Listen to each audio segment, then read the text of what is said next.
कहते थे दिल्ली के टीचर पढ़ाते नहीं है, निकम्मे हैं। टीचर आते हैं पेड़ों के नीचे बैठे रहते हैं, वही टीचर है, हमने तो टीचर बदले नहीं। 60,000 टीचर हैं, वही टीचर है, हमने तो बदले नहीं। और इन्होंने क्रांति करके दिखा दी। वही डॉक्टर हैं, वो तो हमने बदले नहीं, इन्होंने हम क्रांति करके दिखा दी। एक बार एमसीडी हमारे हाथ में आ जाए, यही सफाई कर्मचारी है, पूरी दुनिया के अंदर ये सफाई कर्मचारी दिल्ली का नाम रोशन कर।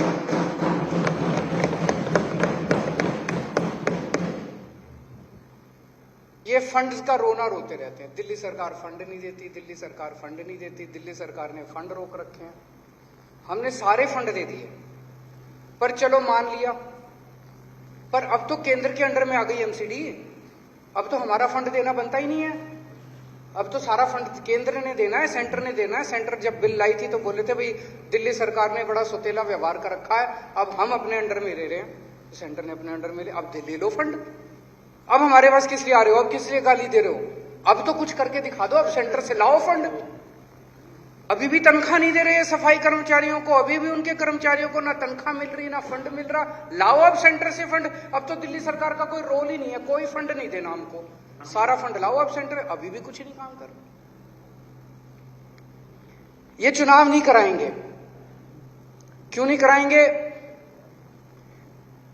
एक पिक्चर आई थी अमिताभ बच्चन की, दीवार, देखी होगी आप सबने।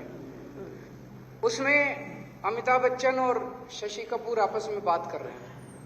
मेरे पास क्या है? अमिताभ बच्चन कहता है तेरे को क्या मिला अपने असूलों से? मेरे पास धन है, दौलत है, ऐश्वर्य है, बंगला है, गाड़ी है, तेरे पास क्या है? शशि कपूर कहता है मेरे पास मां है। आज ये बीजेपी वाले धमकी दे रहे हैं दिल्ली के लोगों को, सरेआम धमकी दे रहे हैं दिल्ली के लोगों को। कहते हैं हमारे पास ईडी है, इनकम टैक्स है, सीबीआई है, दिल्ली पुलिस है, सारी दौलत है, इतने बड़े बड़े हर डिस्ट्रिक्ट में ऑफिस हैं, तुम्हारे पास क्या है? तो दिल्ली की 2 करोड़ जनता एक साथ बोलती है हमारे पास हमारा बेटा केजरीवाल है।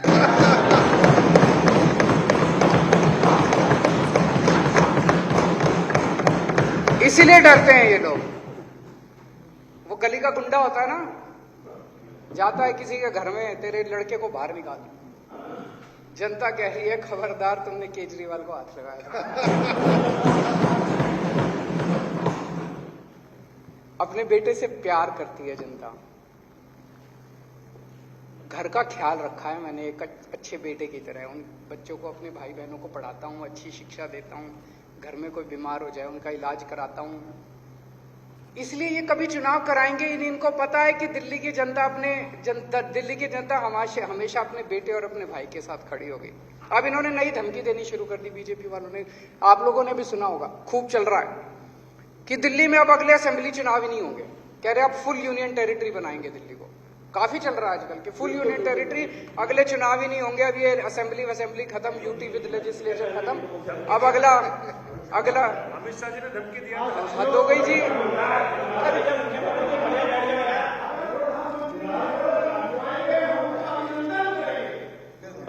ये लो ये लो ये लो ये लो ये सरेआ, ये क्या है? ये क्या है? ये सरेंडर, सर सरेंडर हो गया, सरेंडर। चुनाव नहीं जीत सकते ये। केजरीवाल से नफरत करते करते तुम लोग देश से नफरत कर बैठे।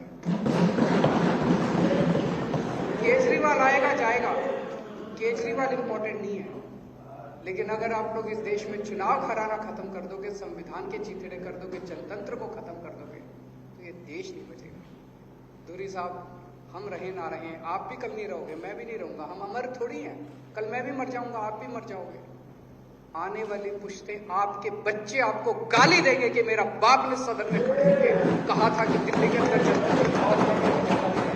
आपके बच्चे गाली देंगे। मैं आपको लिख के दे रहा हूं आज कि आपने सदन के अंदर खड़े होकर कहा था कि मेरे बाप ने कहा था सदन के अंदर खड़े होकर कि जनतंत्र खत्म कर देना चाहिए इस देश से।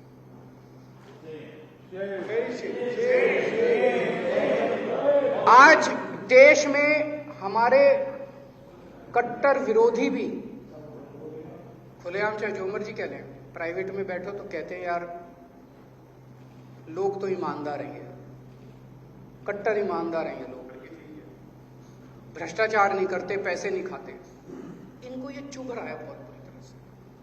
तो ये जबरदस्ती साबित करना चाहते हैं नहीं नहीं ये भी चोर है, हमारे जैसे ही हैं ये जैसे हमें वैसे ही हैं।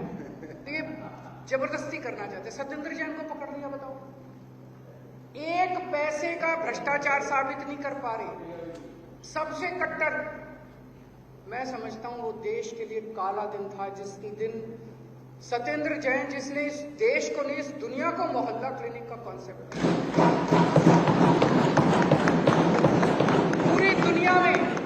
पूरी दुनिया में देश में नहीं कह रहा, पूरी दुनिया में दिल्ली अकेला शहर है जहां दिल्ली के हर आदमी अमीर हो या गरीब हो उसकी दवाइयां सारी मुफ्त है, उसका सारा इलाज मुफ्त है। सत्येंद्र जैन ने किया। पूरी दुनिया में क्या, पूरी मानव सृष्टि के अंदर शायद दिल्ली पहला राज्य है जहां पे 24 घंटे बिजली आती है और मुफ्त बिजली आती है। दुनिया के किसी कोने में मुफ्त बिजली नहीं आती जी, सत्येंद्र जैन ने किया। सत्येंद्र जैन ने किया। ऐसे आदमी को उठा के ये लोग जेल में डाल देते हैं केवल इसलिए कि वो साबित करना, कहना चाहते हैं दुनिया को, पर कोई मान ही नहीं रहा इनके। सत्येंद्र जैन को जेल में डाल दिया, फिर भी लोग कहते हैं यार लोग तो ईमानदार हैं, फिर भी राजेंद्र नगर हार गए। अब कह रहे हैं अब कह रहे हैं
सदन से शांति बनाकर रखें। दूरी जी सुबह आप भी कुछ कह रहे थे और कम से कम वो ज्ञान अपने साथियों पर लागू करें, फिर बाकियों से बाद में उम्मीद करें।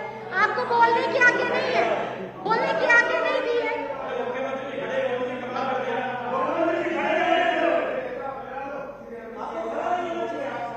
त्रिपाठी जी शांत। अब ये लोग धमकी दे रहे हैं कि अगस्त के अंत तक मनीष सिसोदिया को ये गिरफ्तार करेंगे।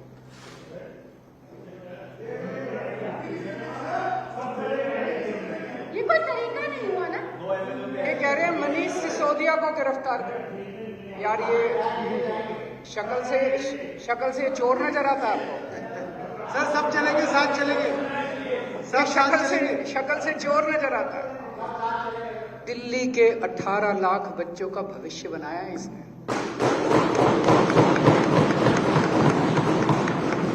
तुम लोगों की ओपन चैलेंज कर रहा हूं, तुम लोगों की कह रहे कितने 19 राज्यों में सरकारें हैं, तुम्हारे 19 राज्य एक तरफ, दिल्ली एक तरफ। चैलेंज कर लो, 10 स्कूल तुम्हारे हम दिखाते हैं, 10 स्कूल तुम्हारे। अभी आए थे बीजेपी के वो गुजरात से आए थे, गुजरात वाले आए थे देखने। गुजरात वाले, गुजरात की एक 22 नेताओं की, बड़े बड़े नेताओं के, पूर्व शिक्षा मंत्री फलाना ढिमका, सारे बड़े बड़े नेता आए थे देखने गुजरात के। बोले हम पोल खोल के आएंगे। हमने स्वागत किया उनका और स्वागत करके हमने कहा भाई आओ देखो। वो देख के आए खुद ही, हम नहीं गए उनके साथ, खुद ही देख के आए। फिर उन्होंने कहा 3 बजे आज प्रेस कॉन्फ्रेंस है, प्रेस कॉन्फ्रेंस करेंगे। फिर प्रेस कॉन्फ्रेंस भी नहीं की। फिर बोले ना यहां नहीं करेंगे, गुजरात जाके करेंगे। गुजरात जाके भी नहीं करी प्रेस को, कुछ मिला ही नहीं उनको, कोई कमी नहीं मिली। ऐसा आदमी जिसने 18 लाख बच्चों का भविष्य बनाया हो, उसको तुम भ्रष्टाचारी कहोगे और उसको जेल डालोगे, ये तो देश के लिए काला दिन होगा। और ये छोड़ो, पता नहीं हमारे अभी तक कितने 20-22 एमएलए को तो जेल भेज चुके।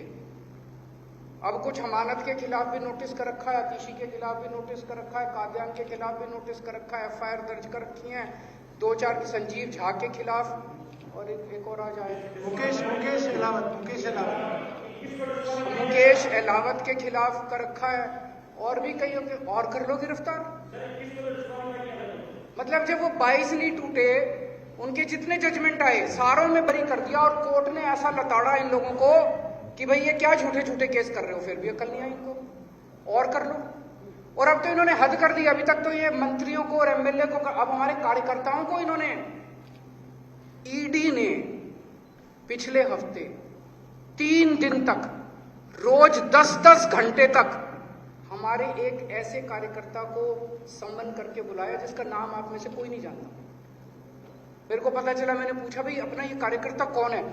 10-10 घंटे तक रोज ईडी ने बिठा के उसको इंटेरोगेशन करा। पता नहीं किसी फर्जी मामले में, सत्येंद्र जैन वाले किसी फर्जी मामले में कोई फर्जी मामला बना रखा है। ईडी के एक 10-10 घंटे बेचारे को ना खाने को दिया ना पानी दिया। आज इस सदन के माध्यम से मैं अपने सारे आम आदमी पार्टी के एमएलए, मंत्री, सारे कार्यकर्ताओं को, जितने आम आदमी पार्टी के देश भर में कार्यकर्ता हैं, उनको मैं अपील करना चाहता हूं, अपने अपने घर में कह दो और तैयार हो जाओ जेल जाने के लिए।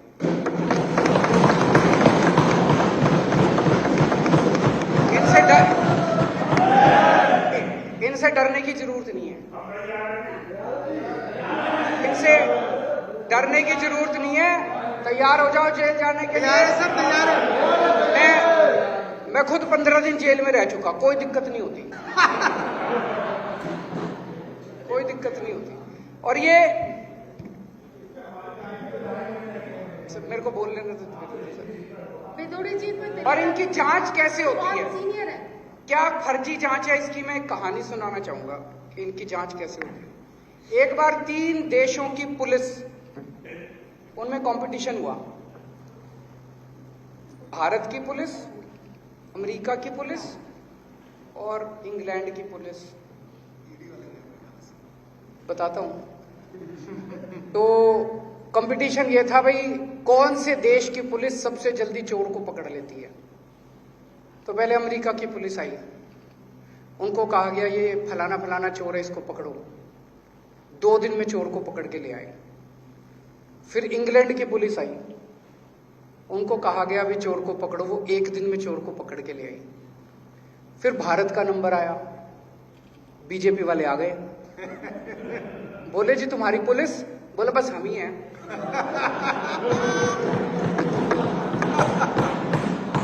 बोला हमारे यहाँ पुलिस कुछ नहीं है, बस हम ही हैं, सब कुछ हम ही हैं, बताओ कौन से। तो उनको बोला भाई चोर पकड़ो, वो भी 1 दिन हो गया, 2 दिन हो गया, 3 दिन हो गए, आए नहीं। तो सारे अमेरिका वाले, लंदन वाले, वो सारे ढूंढने निकले भाई कहाँ रह गए भाजपा वाले। तो देखा एक जगह एक आम आदमी पार्टी के कार्यकर्ता को पकड़ रखा और पीट के बोल रहे हैं बोल मैं चोर, बोल मैं चोर, बोल मैं चोर। ऐसे इनकी जांच होती है।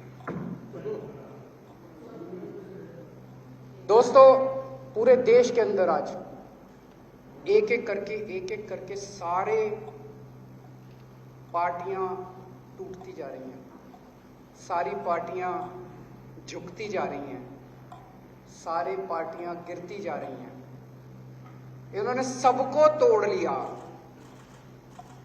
आज पूरा देश आपकी तरफ देख रहा है, पूरा देश आम आदमी पार्टी की तरफ देख रहा है। केवल आम आदमी पार्टी है, आम आदमी पार्टी अकेली है जिससे इनकी पैंट गीली होती है। केवल आम आदमी पार्टी है जिससे इनके टॉप के दोनों नेता डरते हैं। तुम सारे मत टूटना किसी भी हालत में। अभी मैं गुजरात से वापस आ रहा था, मेरे बगल में एक आदमी बैठा था, गुजरात का था। उसने मेरा हाथ पकड़ लिया कस के और मुझे कहता है कि सर कुछ भी करो, गुजरात को बचा लो इनसे। मैं सोच रहा था कि कितनी उम्मीद है लोगों को हम लोगों से, कितनी ज्यादा। मैंने उसको बोला यार तुम लोग कुछ क्यों नहीं करते? कहता सर सारे डरे हुए हैं, सब डरे हुए हैं, किसी की हिम्मत नहीं होती इनके खिलाफ बोलने की, सबको डरा रखा है। आज का ये दौर जो चल रहा है हमारे देश के अंदर, ये इतिहास में काले अक्षरों से लिखा जाएगा। और जब ये इतिहास के अंदर काले अक्षरों से लिखा जाएगा, उस वक्त तुम लोगों का नाम स्वतंत्रता सेनानी के रूप में लिखा जाएगा। उस वक्त सतिंदर जैन का नाम स्वतंत्रता सेनानी, मनीष सिसोदिया का नाम, संजीव झा का नाम, जितने तुम जेल गए हो सबका नाम। आज के जमाने के तुम सारे भगत सिंह हो, मरने के लिए कटने के लिए तैयार रहना।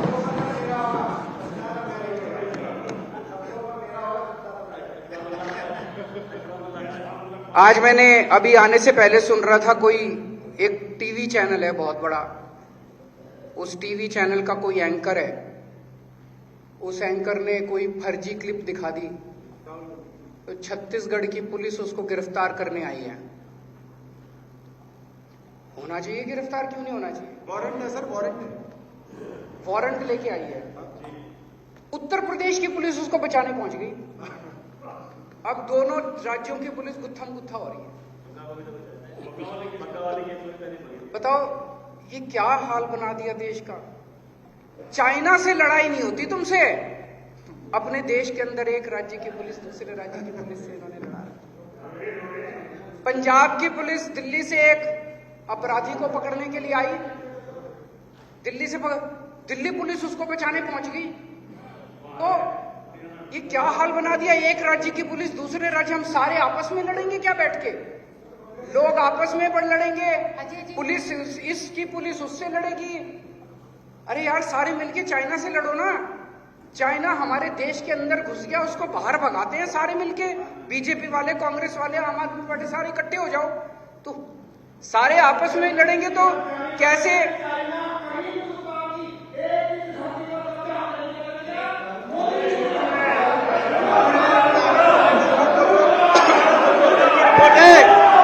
दुनिया भर की रिपोर्ट है। क्या कर दिया?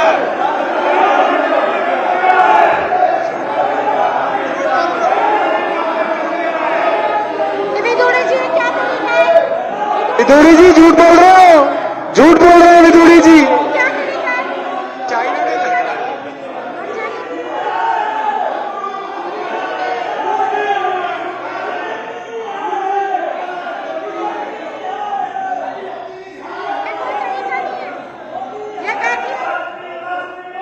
सोमनाथ भारती जी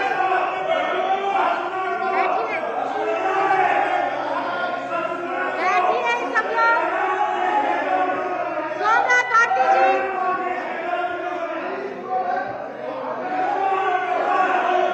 सोमनाथ भारती जी, सोमनाथ भारती जी, सौरभ जी,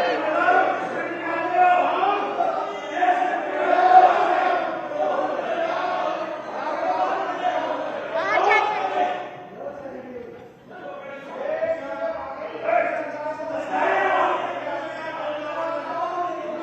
वाजपेयी जी, अनिल वाजपेयी जी, अनिल वाजपेयी जी, अनिल वाजपेयी जी, अनिल वाजपेयी जी। शांति से। हर मेरा सभी साथियों से निवेदन है, शांति बनाकर रखें, क्योंकि सत्य हर किसी के बस की सुनना नहीं है, इसीलिए वो लोग चले गए। मुख्यमंत्री जी, सच हर किसी से बर्दाश्त नहीं होता। अभी उदयपुर में एक बड़ी दर्दनाक घटना घटी, जिसमें 2 लोगों ने एक आदमी का सरेआम गला काट के उसका कत्ल कर दिया। बड़ी गंदी घटना है, बड़ी दर्दनाक घटना है। हम उसकी कड़ी निंदा की, हमने मांग की भाई दोषियों को सजा दो। जब पुलिस दोषियों को पकड़ने पहुंची तो पता चला अखबारों और टीवी और सोशल मीडिया के माध्यम से कि उन 2 लोगों जिन्होंने कत्ल किया था इतना दर्दनाक तरीके से, उनमें से एक जो है वो भाजपा का निकला। अभी जम्मू के अंदर 2 दिन पहले एक लश्कर का बहुत बड़ा आतंकवादी पकड़ा गया है, वो लश्कर का कमांडर बताया जा रहा है। वो बताते हैं कि भाजपा का एक वरिष्ठ नेता निकला। आज मैंने यहां आने के पहले, आप लोग भी करना, एक गूगल करना, रेपिस्ट्स इन बीजेपी, एक बड़ी लंबी लिस्ट आती है। बीजेपी के अंदर कौन कौन बलात्कारी हैं, उनकी लंबी लिस्ट आती है। तो मैंने आप लोगों की कईयों की पुलिस वो देखी थी, प्रेस कॉन्फ्रेंस वगैरह, आप लोग कहते थे बीजेपी लुच्चे, लफंगे, गुंडे, मव्वाली, बलात्कारियों की पार्टी है। इसमें अब आतंकवादी भी शामिल हो रहे हैं। पूरे देश में इन्होंने बड़े बड़े जिला ऑफिस खोले हैं। अब समझ में आया किस लिए खोले हैं। कहीं किसी जिले में कोई अपराध हो जाए, मैं आपको गारंटी दे रहा हूं, सबसे पहले अगर वहां की पुलिस इनके जिला ऑफिस पे रेड मार दे, अपराधी वहीं मिलेगा, वहीं मिलेगा आपको अपराधी। कहीं कोई बलात्कार हो जाए, बीजेपी में मिलेगा। कहीं कोई मर्डर हो जाए, या तो बीजेपी का हो गया, बीजेपी में जाके शामिल हो जाएगा। अभी थोड़े दिन पहले सिंगापुर के एम्बेसडर मेरे से मिलने के लिए आए। उन्होंने कहा जी आपने दिल्ली के अंदर बहुत शानदार काम किया है। उनको सारा काम पता था अपना। उन्होंने बिजली, पानी, शिक्षा, स्वास्थ्य, स्कूल, अस्पताल, सबका जिक्र किया।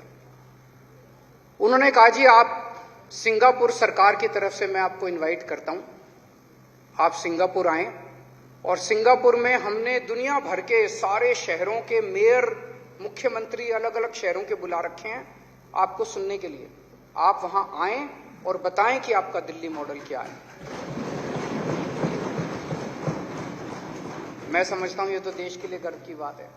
पूरी दुनिया सुनती कि दिल्ली मॉडल क्या है, पूरी दुनिया सुनती कि भारत के लोगों ने किस तरह से, दिल्ली के लोगों ने किस तरह से अपने स्कूल, अस्पताल अच्छे कर दिए। इन्होंने मेरी सिंगापुर वाली फाइल रोक के बैठ गए, सिंगापुर नहीं जाने दे रहे।